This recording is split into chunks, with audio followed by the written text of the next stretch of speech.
Ciciban in Cicido sta otroški reviji, ki sta pravi zakladnici otroške literature, tako slovenske kot tuje. Ko odrasle osebe, stari starši, vzgojiteljice, prebirajo malčkom in otrokom zgodbe, pesmi, slikopise, uganke, jih učijo poslušati, spodbujajo jih k samostojnemu pripovedovanju, izražanju domišljije, ustvarjalnemu izražanju in tudi začetnemu branju in pisanju.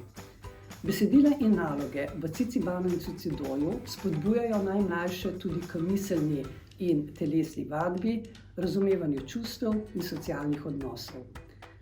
Ker so vsa besedila opremljena z kakovostnimi ilustracijami in fotografijami, je to za otroke, ki prebirajo obe reviji, še dodaten užitek.